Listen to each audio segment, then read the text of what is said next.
Hi friends, welcome to another recommendations video. Today I will cover, this video will be in two parts by the way. I'll cover my personal recommendations and in the later half we'll share what I have on my wish list. Now I added many products to my basket, but that was mainly to keep me in check, right? I have an easier time following the list than I do just randomly going through the alphabetical list on the Sephora page. So if you're thinking, oh, Alicia's buying all that stuff, not so. I will heavily edit when the time to shop arrives, but let's go through my recommendations first, and as I normally like to do, go through alphabetical order. And I'll start with ABH, which I had featured in my Beautylish video. If you want to check that out, my fall gift card event recommendations list is now up. And I also recommended the Lip Velvet in Cool Brown, which I have on now. And that Beautylish video has swatches, the demo, if you want to get a little more nitty gritty into the actual product. But I have to recommend this again in my Sephora video because I think the Lip Velvet is an impeccable product. I wore it all weekend. The fact that it doesn't have any odd fragrance, the texture is smooth and creamy, most notably the shade. It is a cool brown, but not so cool that it looks grayish on my lip, which I'm not opposed to. The grayish brown look is definitely a vibe, but the fact that this has a moderate amount of depth, the texture is there, the undertone is perfect, and I actually wore this over the weekend, like I had mentioned, just with the Hourglass Evil Eye palette blushes around the eyes, as I had demonstrated in my diving back into Hourglass video. If you want to check that one out, I just popped on the Lip Velvet, and the effect it had on the entire look was just phenomenal. So that's why I had to recommend this product again, because I can't speak for the other shades in the Lip Velvet lineup, but Cool Brown for sure is something you should check out if you tend to gravitate towards these types of lip shades. Benefit Cosmetics, my goodness. So I do have the Goof Proof pencil on in 3.5, but I did crown the Suku brow pencil to be my new favorite brow product. Unfortunately, Suku is not sold at Sephora.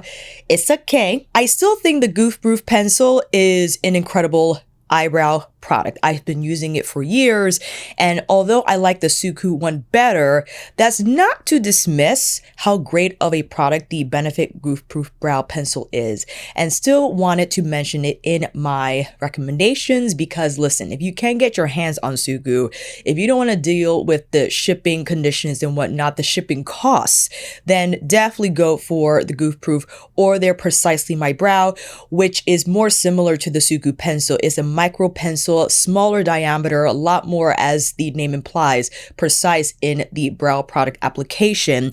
I do like the Goof Proof because it is a larger pencil. It has the triangular tip here. It fills my brows quickly, and I will still finish this pencil. Right? Was appealing about the Suku, it's the refill feature that the Benefit unfortunately does not have.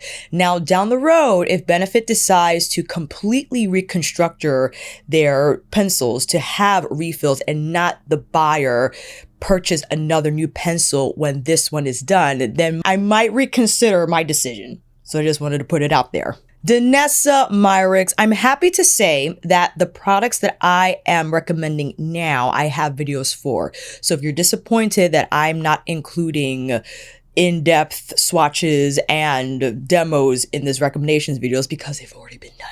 Okay, I have to start with Lightwork 6, the Freedom palette, which retails for $128, hefty price tag, magnetized compact, the entire compact, or I should say palette, with the sections here, the individual pans are magnetized. You can stack these, and again, I go through those packaging features in the review video, but definitely because people have been DMing me whether they should buy Roxa, whether they should buy Danessa's palette, and I recommend that you give Danessa a chance if you have not already, right? I think her brand has had a phenomenal year. In addition to the Lightwork 6 palette, the Groundwork Blooming Romance palette, one of my favorite releases this year as well. But most recently, again, what I had also featured in my Beautylish video is her Serum Skin Tint, which I actually have on now, mixed with a little bit of her Yummy Skin Lift and Fix Concealer. Both of these products come come in, or rather are in shade 9 for my complexion. And I do appreciate, and I think around this time my skin tint comparison video will be up, where I compare the Serum skin tint to Lisa's seamless skin enhancing tint, where I do prefer Lisa's more blurring quality to the formula, but I do like the lightweight consistency of the Yummy Skin skin tint. And also, if you have the blurring balm and you're thinking about the skin tint, thinking about purchasing it during the Sephora sale, combining those two products, oh my goodness, you're not even ready for the end result. I think having the blurring quality and the soft matte finish from the blurring balm and having that fluidity from the Serum skin tint together makes for a magnificent cocktail for your complexion, where if you don't like using a more traditional foundation where you like to mix and match, that is the pairing of the year, I think, anyway, in my opinion. And the Lift and Fix concealer, in addition to the Natasha Denona concealer, which I have been using and I would recommend when we get to the ends, I think this is also a great product. It's a little more creamy than the Natasha Denona concealer, maybe a little more coverage, dare I say, but you don't have to use a ton. I definitely don't. And the more golden type of hue that it delivers under my eyes, I think has a lovely brightening quality for this region under my eyes. And what I did today, actually, I mixed the concealer with the Serum tint because I wanted a little more brightening from the concealer, invite that into the serum, and boy, oh boy, do we have the right shade. And I adore what came out. So it wasn't super golden, but it wasn't super light either. Keep that in mind. You have a little more coverage power from the concealer. If you wanted to invite that into the Serum skin tint, you can. Just don't use a ton, right? You could rely on a little more coverage from the concealer, the fluidity from the skin tint, and you got a phenomenal cocktail for that face. Now, although I wasn't crazy about their Celestial Holiday face palette, I would recommend the eye palette. Now, hear me out on this. I know this is not the most spectacular palette that we've seen this year. I get it. The reason why I would still consider this a recommendation and why I am recommending it is I think it's a solid performing palette and the color curation is phenomenal. The fact that you have the plum, the navy, but also have the bronzes in here kind of reminds me, I know not completely, but kind of reminds me of the Makeup by Mario Ethereal Moonlight palette in terms of concept, where you have the navies and the grays. That doesn't have plum, but you also combine it, or Mario did navy and taupe, I guess, and this is more navy plum bronze, right? And you had the sparkler shades in there. You definitely don't have any sparkly arcly shades in here. These are more traditional satin, metallic, more of a burnish finish on the eyes.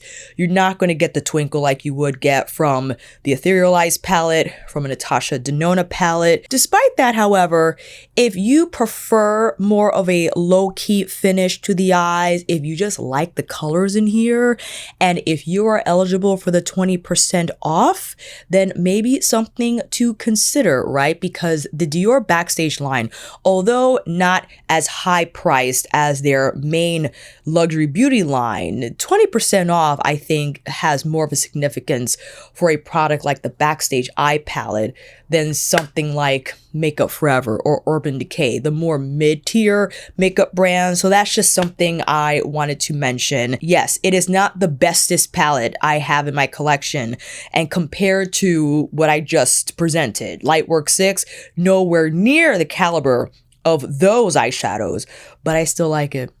I do. And that's why I had to mention it. Something, however, still staying in Dior, that I think is one of their best releases this year is definitely their Star Filter and their Glow Maximizer. This is the product of the year for me for Dior. I don't know what they are planning to release from now through end of December, but their Star Filter product has been one of my mainstays in my complexion routine. I mostly use it for highlight. You can mix this with any of your foundation products. Heck, I could have tried mixing this with the Danessa skin tint. I'm just thinking about that now. Maybe that could adjust the color a little bit.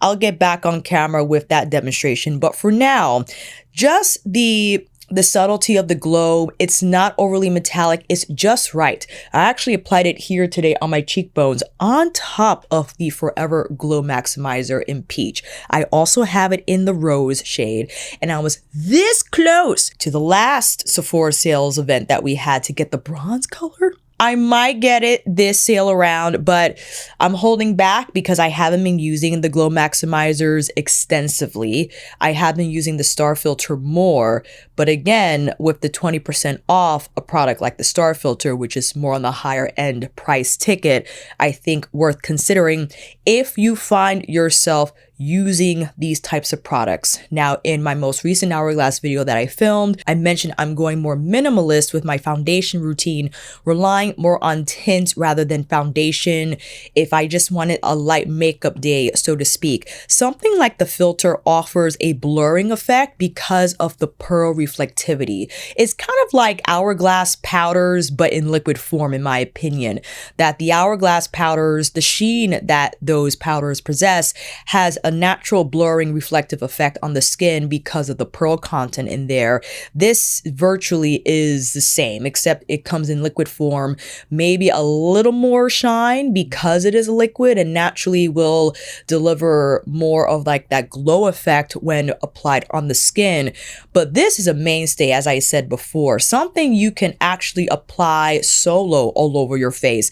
And then the Hourglass powders, whoa, you might be a little bit of a shine ball, but maybe that's something you've done in the past, and maybe something that you apply first and then go in with a product such as Danessa's Blurring Balm that's soft matte, and the finishes from both ends come together and you're just left with like the most beautiful, yes, soft matte, but glow finish on the entire complexion. And the Glow Maximizers, especially the ones that have color, as the ones that I showed, the peach and the rose, the entire lineup is immense, where it has like the silvery blue pearl and it has the champagne gold, the more yellow gold. So if you want more of a dedicated highlighter shade, you have that option. But having the Glow Maximizers in the peachy rosy shades just kind of widens the possibility of you playing with different types of highlighting products here lower on the cheeks, as I did here. I applied peach lower here and the Star Filter higher on the actual cheekbone area. And combining the Glow Maximizer on top of a blush, my goodness, not only amplifies the color, but really just bumps the shine without looking greasy or without enhancing texture. So in terms of the Dior category, the Star Filter and the Glow Maximizers still, at this point of the year, win for me. Now I'm going to briefly mention Dyson here. The only Dyson device that I own is their hair dryer. And at the time, I was doing a lot of wash and goes, and that Dyson dryer, or this one that I have on the bed, was touted amongst several curly influencers where I believe didn't need the Dyson, or rather they needed the Dyson because their curls, like my hair, has a tight coil, right? It doesn't need help from a Dyson dryer to get more curly. And I think that was something the Dyson dryer offered in terms of technology, where if you had a looser curl, that the type of heat or whatever that came from the engine or whatever helped to enhance the curl shape when your hair dried. But I didn't need any enhancement. And, you know, something I think I didn't need to purchase. And looking back, I was wooed by, again, Dyson being, you know, the pioneer for all these newfangled innovations with their vacuum cleaners. Since when I purchased the Dyson dryer, they have released a number of different hair appliances that are just wild that I personally will not use. And especially now, since I've been wearing my hair in a protective style, the only use I have of a hair appliance is just for drying. So I don't need the newfangled technology. If you are looking at a Dyson product and you style your hair every day, and having an appliance such as the Dyson will make your life easier, sure, you might want to weigh out the best discount outcome, right? Because I'm sure Dyson, the actual retail site, will hold a Black Friday special. Maybe Best Buy will hold something similar. If you're an Ulta rewards person, you might get a better discount there from a Dyson product. So just want to put it out there since I saw Dyson on the D list. Gucci. Listen, I have a few Gucci products, maybe just one, in my basket, but I have to mention these. Their bronzer and the lipstick, and overall, the aesthetic of their makeup line is utterly charming with this more vintage feel with the compact designs, with the lipstick design. Reminds me of Lisa's New Rouge Lipstick Experience product that I do have my eye on, okay? And Lisa, being a makeup historian, very much loves the vintage design from years ago where makeup compacts and lipstick components had just an old world beauty appeal to them. And the way she designed her refillable case reminds me of these lines here, this just look to the gold and whatnot. Now that is a far more luxurious product, but in terms of those elements, I adore. I do. And actually, I have a few Gucci products from their beauty line before I think they rehauled their branding, the look to the makeup line. I love it.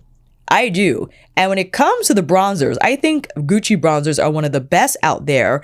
And the lipsticks as well. The one I showed specifically, I think is one of their satiny, like light satiny in Mildred Rose. This is a great color to just pop on. Not like the Moisture Glaze, because this doesn't have as much shine as Hugo's Moisture Glaze. This is more of a tinted balm. I would liken this to Prada's balm, right? The tinted balms that you will hear mentioned when we get to the P's. But Gucci is a higher price ticket item. And since then, they've released foundation, they've released concealer. I love the concealer component.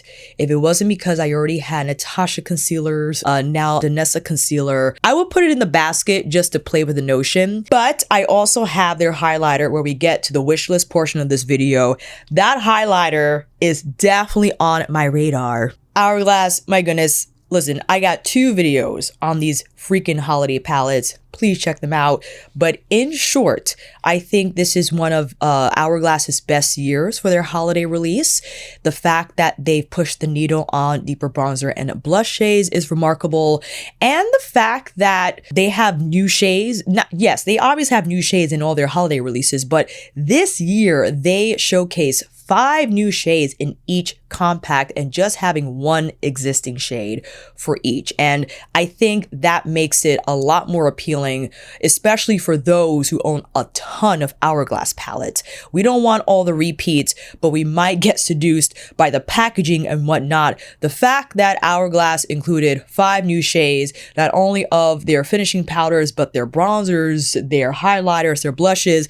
This is the Lotus palette, and today I applied this blush here, specifically Desert Flush. Couldn't help myself, right? Because I wanted this kind of monochromatic thing going on. Phenomenal. And as I mentioned, 2 videos up on my channel if you want to check those out, but one specifically where I dove back into using Hourglass palettes, highlighting their benefit in terms of the finish and capitalizing on their formula to have that blurring effect on bare skin or lightly tinted skin if you wanted to use a skin tint of some sort or just concealer, and embracing the magic that is Hourglass powders, especially if you use their finishing powders to just buff all over your face to lessen the appearance of imperfections and uneven tone is incredible. So if you have your eye on these, you get the 20%, not too bad.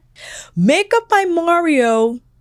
The bronzing sculpt, the Softsculpt. When this released, I was thoroughly impressed, still am to this day. I truly think this is Makeup by Mario, one of their best products a brand has released in terms of having a hybrid sort of a product. It's a serum and liquid bronzer in one. You can mix this with your complexion product, be it a foundation or a skin tint. You can apply it as a bronzer. Heck, you can apply this just as a liquid bronzer to bare skin to offer maybe a little more coverage For instance, hear me out on this. You could go in with the Softsculpt first, follow up with like an Hourglass powder, and just have the most beautiful blurred finish on the skin without it looking heavy or overly made up. I think that's a fantastic combination. And the shade range also for the shade sculpt, I think phenomenal. I have the shade medium. I could have gone one over, but I think medium is good. It's a good place to be in terms of all season, right? If I needed to amp it up, I could combine it with other liquid bronzers I have in my collection, or just combine it with a bronzing powder. But what I like in a liquid bronzer is just to have that extra step available to me if I really wanted to amp up the bronze effect on my face, right? And I have a few YouTube shorts showcasing the Softsculpt if you want to see that in action. I have a dedicated video showing the swatches, the application, the demos, comparing it to the Say liquid bronzer. So don't you worry, not leaving you in the dark about this product. I have used it. I haven't used it in a while because, again, with the influx of new products, this is why I like recommendation videos, because it helps me gather makeup that I have purchased throughout the year and can kind of pinpoint and keep me on track, remembering what I bought and why I bought it and why I love it. NARS. I know they released a face palette and it was often compared to the Hourglass ones. I think I swatched it in Sephora and it was fine. NARS is one of those brands that, you know, it's gonna be fine. It's gonna be fine if you prefer the tones in NARS overall for their bronzer and their blush, which for sure, far more extensive than what Hourglass has to offer in that category, then you go with the NARS, right? And although I didn't get the face palette, it's mainly because I think I have enough face palette isness in my collection now, considering that I have all three Hourglass holiday palettes. But I will mention their blush because this formula was redone and I have the shade Infatuated. It is a matte, but devastatingly soft. And this color in particular, just like a plummy brown, or I guess I would classify this more of a rosy brown, as you know that I love. In fact, I want to apply a little more blush. I feel because of the light is taking away some of my blush, and I need you to see. I plopped it on and it looks smooth. It doesn't appear heavy, and the color is phenomenal. And I haven't picked up another shade since. I think I bought Infatuated in the last Sephora sales event. Been happy with it. Love it to death. Definitely if you would like those more muted shades, right? And a color that I could throw on, that I could just throw on solo with the Lip Velvet and Cool Brown and be done. But that's my main recommendation from NARS. I know they have a ton more, and I think they have a few products that released this year that really knocked people's socks off, but the blush for me was enough to mention. Natasha Denona. Guess what palette I have on the eyes today? And Rosy just released Golden released this year. Don't ask me to pick a favorite because I'm not telling you. But I will say, I think from the three, I Need a Warm is probably going to be the most purchased, simply because I think these shades are just appealing to a wider audience. And Golden actually released before I Need a Warm. And I said that Golden for me was my complexion shade, and I need a nude moment. But when she came out with I Need a Warm, I was like, oh, this probably is more my wheelhouse. I just love the rosy browns and the more peachy browns here. The fact that she has some sparkling foils, the wet effect. I can't go wrong with I Need a Warm. And I love the taupes in I Need a Nude. I like those cool moments I could get down with. But generally, this is the hue I love to live in. And to have those colors in I Need a Warm and have the formula top to bottom from every texture and finish being top notch, incredible, easy to use. You can't go wrong with this palette. Now, Natasha Denona loves to run her own sales. So again, have the newsletters on as Sophia Sees Beauty, as we spoke about. Check out that live when we're talking about makeup budgeting. Have all the beauty emails cipher into another inbox altogether, so you could just keep track of the sales and the specials and see which one is the best. Sometimes it all balances out. right? Depending on where you live, if you have to pay shipping or 20% versus there. Anyway, just have both on deck and see which one offers the best deal. We're up to Mother Pat. Now, if you have already seen my Luminous Legends video, make sure you check that out. Listen, like I had just said with Natasha, Pat also runs her own sales, which I think are better than the Sephora sale. Especially if you're not eligible for the 20% off, you might find a better deal on Pat's site and with her most recently released Luminous collection, Luminous Legends collection. I'm not entirely sure if that collection will be eligible for a sale soon because that collection just dropped. But if it in fact does go on sale, the mega palette is pretty.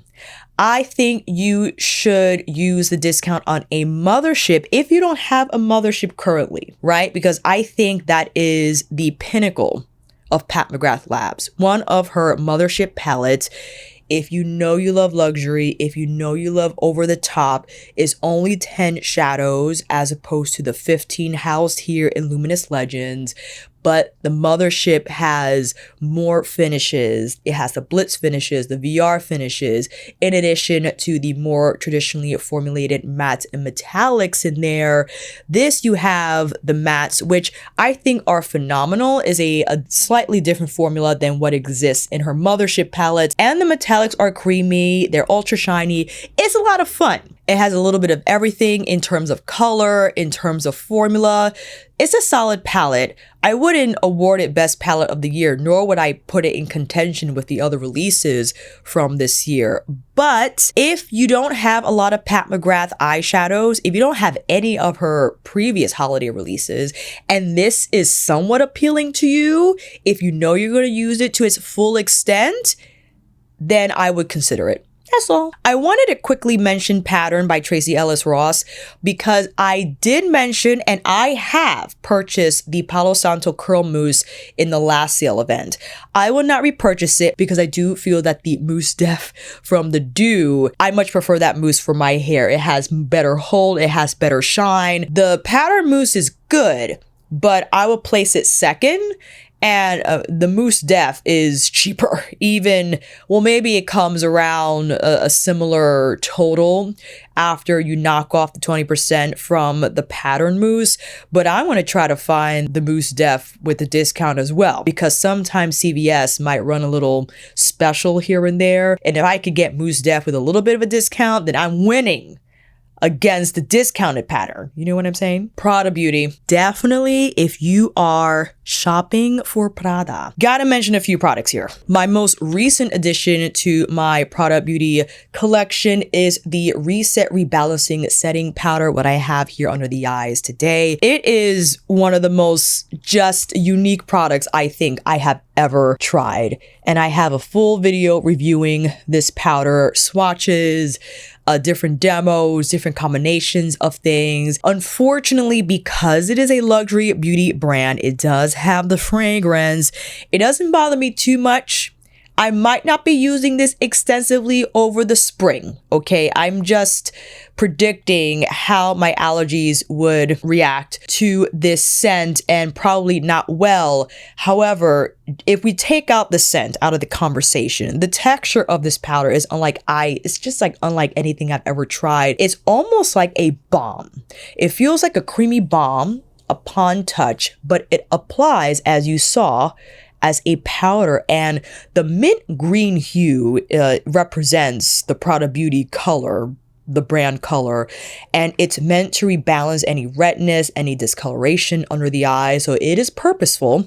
Some people have said that it makes their under eyes look blue. Now, depending on what your under eyes look like, depending on what undertone concealer you use, you gotta be careful if you add in this mint green, right? Because it can influence the overall shade to be a little blue if you don't get the color science right.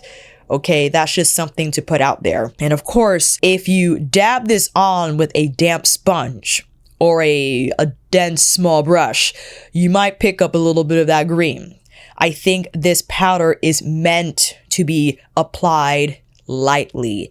It's not meant to be pounced on under the eyes. You kind of have to respect the powder's formula and intention behind the formula to get the best outcome, right? So don't go willy-nilly and applying so much of the Reset Balancing Powder. The point of it is that a little goes a long way, not only in terms of the actual texture in smoothing out anything from under the eyes, but also you just need a little bit of that mint green to balance out any redness or discoloration as well. So I had to mention that Reset Rebalancing Powder and the shadows. When I tried these shadows for the first time, I was not ready. I had my doubts. I had my assumptions because it is a luxury beauty product. But woo, these eyeshadows, and many of you agree with me, one of the best releases this year, and what a pleasant surprise it has been.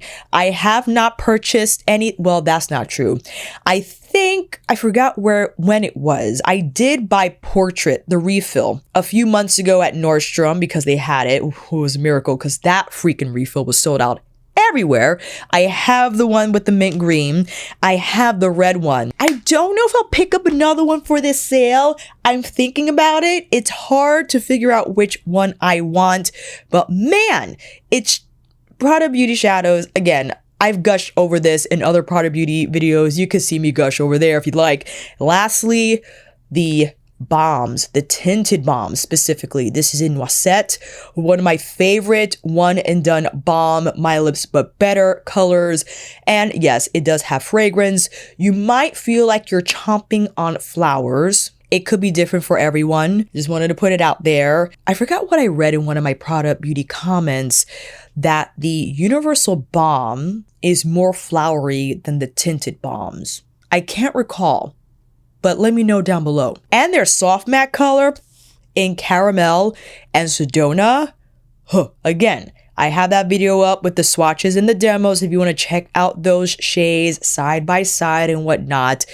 What a phenomenal lip product, but the color themselves, ooh, fantastic. You're going to be surprised at these picks. So I've dealt with eczema around my armpits for a few years, and we've been doing well. But at that time, I stopped using regular deodorant, especially the clinical strength type, because it was just devastatingly drying to my armpit skin here around the perimeters. And I ended up using like the Thai salt or these natural deodorants and whatnot. I've been using I have it right here, the Thai crystal deodorant roll-on and the spray for like a year and a half, okay? I was committed, fam.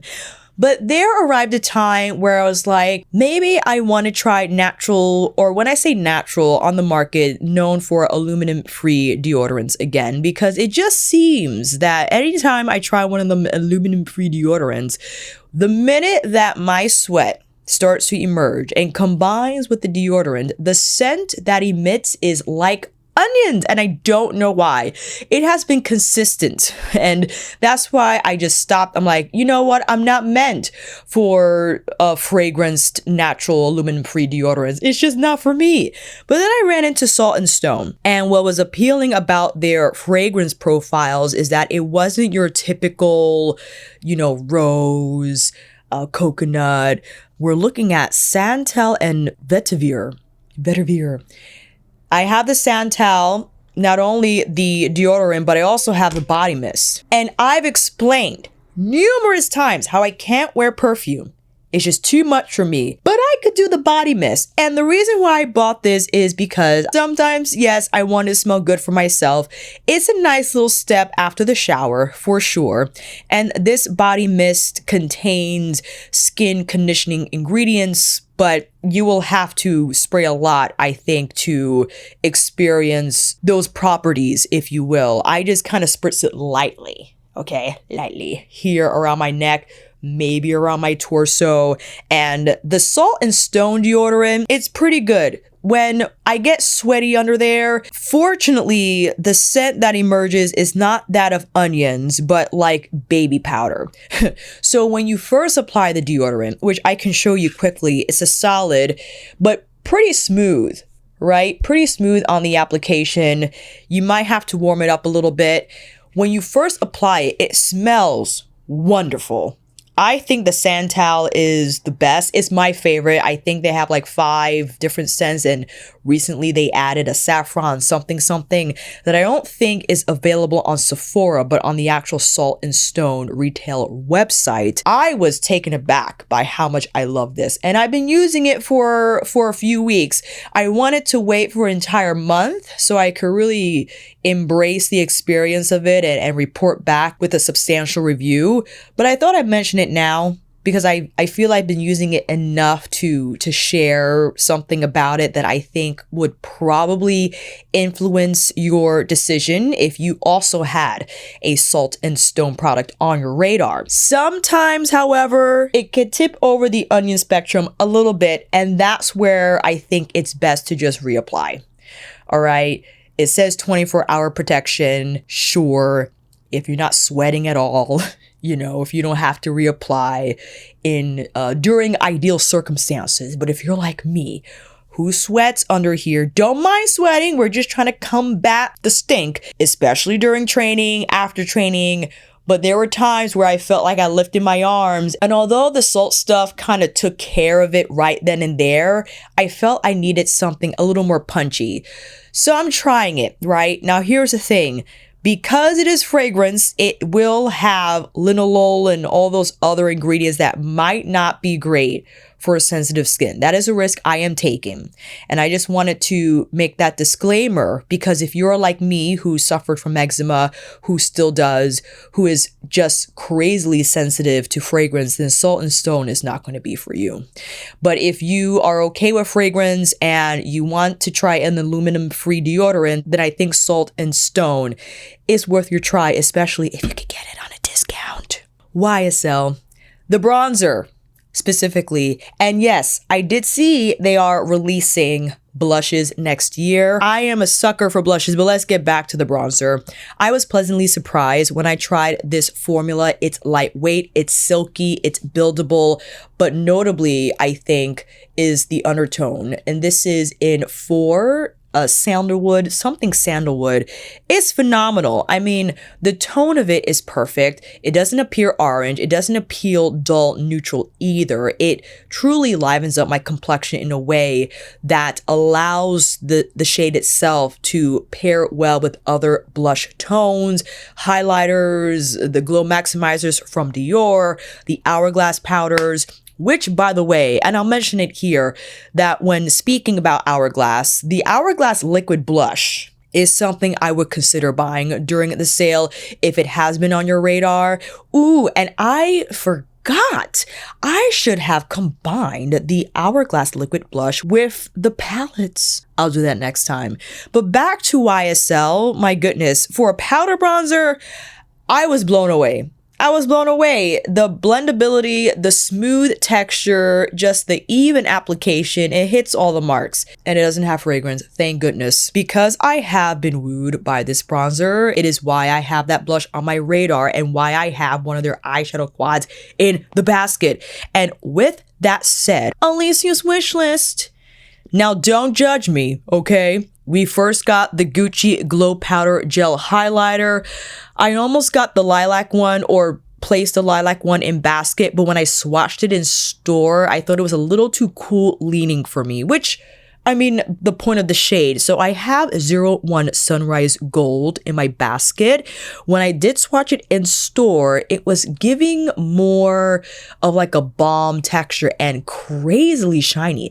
In fact, it kind of reminded me of the textures found in Lightwork 6, like these wet feeling textures. This is what the Gucci gel highlighter felt like. And that's why when I swatched it on my arm and I saw the glaze effect it had on the skin, I was like, okay, sign me up. The LYS Beauty Triple Fix Blurring and Hydrating Tint Foundation Stick. I decided to not buy, or made the decision to not even think about buying the Dior foundation stick. It's soft matte, maybe a little too soft matte for my skin condition right now. And the idea of having a skin tint in a stick form was more appealing to me, and the fact that it's cheaper. Okay, I have the shade TN3 in my basket. I think that's a good match because I believe TM3 was my liquid foundation match, which I had to get rid of that foundation because it was going on me. But I'm considering the stick because I just like a stick. I think it's easier to apply, and I know I have the Danessa blurring, or whatchamacallit, the Serum skin tint. We're getting into too much territory when it comes to the complexion category, but it's okay. Again, this is just wish list talk, but if you have it and you love it, let me know down below. Next is the Gucci Luminous Matte Beauty Blush in Intense Ruby in this limited edition star packaging. I mean, come on. I need to know what this is and what it delivers. The red color, and I do have that more coral red. I have the coral red shade in the Gucci blush that I adore, but that was more coral red. This appears to be more berry red, and you're like, Alicia, are you serious? Yes, I am. Maybe if they have it in store, I can swatch it and see what it's giving. It's just in the basket, okay? Who am I? The Valentino Spike Valentino Buttery Matte Lipstick in 134R Couture in the Streets. It's the packaging for me. I like the spikes, and the fact that the bullet is a smaller diameter leaves the impression that it will be quite easy to apply on the lips without a mirror, something you can maneuver around quickly and not fall out the lines. You know what I mean? And also from Valentino, the Liquid Rosso 2-in-1 Soft Matte Liquid Lipstick and Blush in Nude Emotion. I saw the swatch pictures of this product and I was like, ugh, that what appears in the actual product shade and compared to the swatches is giving a little more brown. And that's what I like. It's appealing to me, but it is Valentino and they are heavily fragranced. Heavily so. I'm not entirely sure what my tolerance would be with this liquid lipstick and blush product, but it's in the basket. The Melanin Hair Care African Black Soap Reviving Shampoo. Right now I'm using the Head & Shoulders Royal Oils with the zinc shampoo, and I've been using that for maybe 6 months and I love it. And I wash my hair 3 times because I wash it once a week, and I do like the third wash to be with like a black soap type of a formula. I don't technically need to buy this because I recently bought the Camille Rose Naturals Black, I think is a castor oil soap shampoo that has a similar look to the Melanin Hair Care. So I might not need to buy the Melanin Hair Care until I'm done with the Camille Rose Naturals. And I have a few loves here. Let's look at the loves. Oh, the Yves Saint Laurent Couture Mini Clutch Eyeshadow Palette. Listen, what's appealing about the Yves Saint Laurent is that their compacts look like mini purses, and I think that was the point. I don't want a YSL purse per se, but I would love my makeup compacts to look like a purse. It's fine. The logic, so reasonable. And I'm having a hard time choosing which shade to purchase from the Couture Mini Eyeshadow Palette. Right now, I have do I have that one in my loves? I was looking at the Neutral Nude 200 because that is like, you're like, Alicia, you have those shades already. I know. No, Babylon Roses. That was calling my name. I think this will be lovely as just a one and done quad. And yes, neutral, but because of the roses, I think it makes it a little more exciting. You can't go wrong with the overburn, the warm browns, and the cool nudes. But I think if I do buy this, it will be the roses. And that is it, my friends. I hope these recommendations helped. And this is not to make you buy anything. Again, I know people are watching the budget, but they wait for these types of sale events just to get some sort of discount off products that they had on their radar for quite some time. And again, if you need to watch more full-on reviews of these products, make sure you check out my playlist down below, which I will create so you have all reviews of products that I mentioned in this video. And I thank you for watching until the very end. If you like this video, make sure you give it a thumbs up. It helps me immensely in recommending my videos to others. It tells the algorithm that I'm somewhat interesting to watch. And if you like what you have seen and want to see more, consider subscribing so you can watch more recommendation videos, product reviews, and all the like. And with that said, I will see you down in the comments and we'll see you on here again soon.